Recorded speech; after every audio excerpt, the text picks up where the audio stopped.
Welcome back. I want to talk to you about something most of us take completely for granted.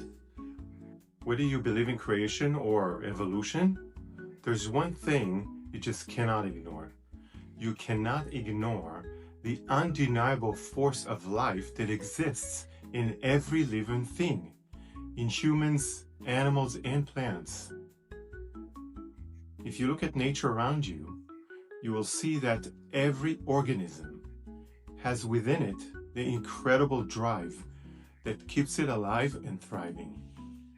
Take, for example, the grapevine. If you take a single grape seed and plant it in the soil and then provide the right conditions, the right temperature, proper sunlight, the right mix of minerals in the ground, the seed will naturally develop into a strong, beautiful grapevine full of rich, juicy grapes. What does that mean? It means the seed already carries within it the complete potential to become a thriving, healthy, fruitful plant. You don't need to do anything extraordinary. Just make sure the conditions aren't extreme. In fact, in nature, no outside intervention is needed at all. The plant will grow, bear fruit, and multiply, all powered by the natural life force already embedded within it. We see the same incredible force with animals, with humans, and even plants. If they find themselves in a situation of existential danger, suddenly they tap into a reservoir of energy they didn't even know existed, all in the name of survival. And here's what's fascinating. This force of life that we take for granted is actually in complete opposite to the rules of physics. Let me explain. In thermodynamics, there's a principle called entropy.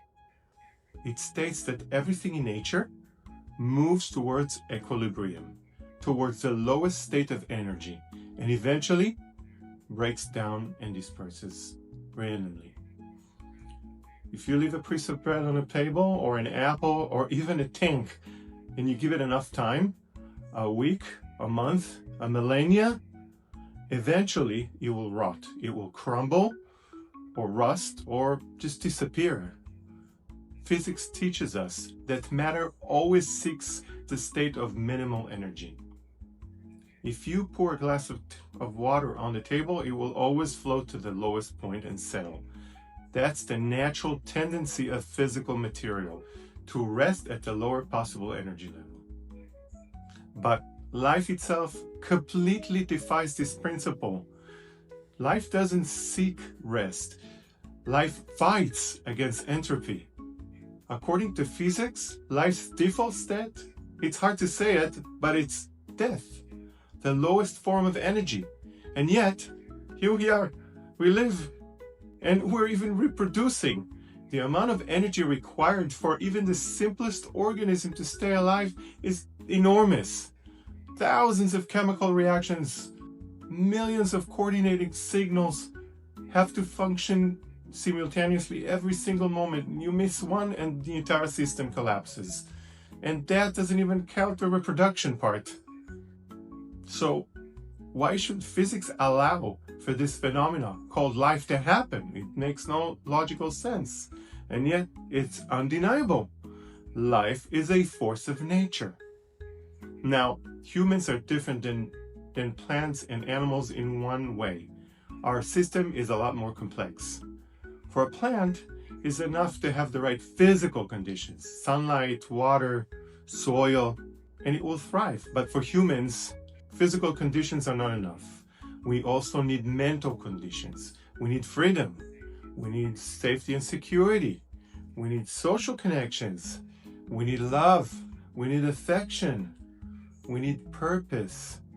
We need direction. But just like plants, if those conditions are met, we will thrive, we will grow, we will bear our quote-unquote fruit. The point I'm trying to make here is simple. As any other organism, we too carry within us the natural force of life. It is genetically imprinted in us. It's a part of our very essence. If the right conditions, physical and mental, are provided, there's no reason why we shouldn't reach our full potential and live happily and thrive. So the question becomes, how do we give ourselves the right conditions, both physical and mental? Because if we do, our body and mind will naturally take care of the rest. They already know what to do. You can think of yourself like a plumber. A plumber doesn't make the water flow.